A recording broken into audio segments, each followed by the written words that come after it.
Hello and welcome to EZGlutenFree. Today I'll be showing favehealthyrecipes.com how to make this Black Forest pound cake. Now this cake combines the flavors of chocolate and cherries in a cake with a lighter feel than the original. Instead of the whipped cream usually used to frost a Black Forest cake, we've got a lighter cherry cream glaze that dries to a crunchy glazed donut type consistency.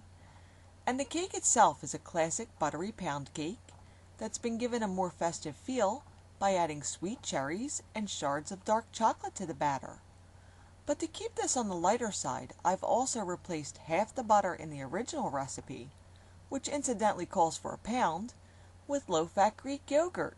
But if you're serving this to people that aren't concerned about the extra calories, there's always ice cream to take this to a whole new level of decadence.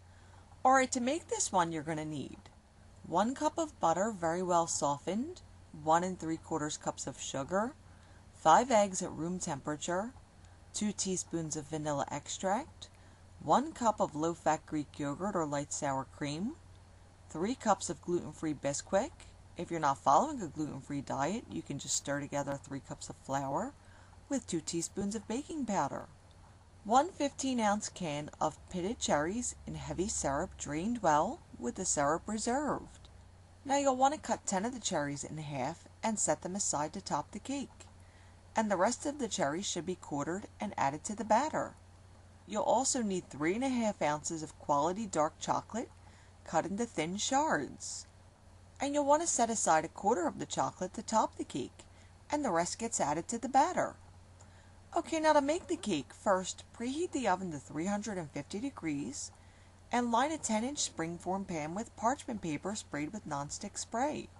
I like to spray the pan with nonstick spray, then start out with the strip that goes around the edge, and finally place the parchment circle down in the center before spraying the whole thing with a little more nonstick spray, but make sure it's gluten-free.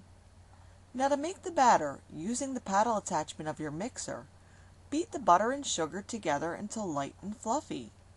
Then scrape down the bowl, add the vanilla, and beat in the eggs one at a time, making sure that each is well incorporated before adding the next.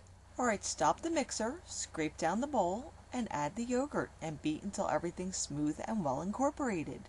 Now add about half the Bisquick or flour mixture, and beat until well combined. Then scrape down the sides of the bowl again, and beat in the other half of the Bisquick. Now allow the mixer to run for about 3 minutes, scraping down the bowl periodically to make sure everything's well combined. Once you have a very dense but very smooth batter, add the bowl of quartered cherries and 3/4 of the chopped chocolate, and beat it for about 10 seconds or until the chocolate and cherries are pretty evenly dispersed throughout the batter. Transfer the batter into the prepared pan and smooth it out with a rubber spatula. Then scatter the reserved chocolate over the top and evenly space the cherry halves over the cake and bake it for 60 to 70 minutes or until a toothpick inserted comes out clean and the cake has reached the depth of color that you're happy with. When you take the cake out of the oven, cool it on a wire rack to room temperature before glazing. Now to make about 1/2 cup of the glaze, in a medium bowl, add 2 tablespoons of the reserved cherry syrup, with 1 tablespoon of either heavy cream or Bailey's Irish cream, and 1/4 teaspoon of vanilla, with 1 cup of confectioner's sugar, and stir until smooth. Once the cake is cooled, drizzle the glaze over the cake until you have as much coverage as you want. Then refrigerate for 4 or 5 hours so the glaze will dry and the cake will chill and be easy to slice. Now this festive Black Forest pound cake is just as at home on your brunch menu next to the savory dishes as it is on the dessert menu at your next dinner party. And when you're baking this cake, it also works well in a bundt pan or tube pan, if you like more edges with each slice when you serve this. However you want to make this, I hope you'll give it a try. And if you'd like to see the recipe in print, you could always visit my blog.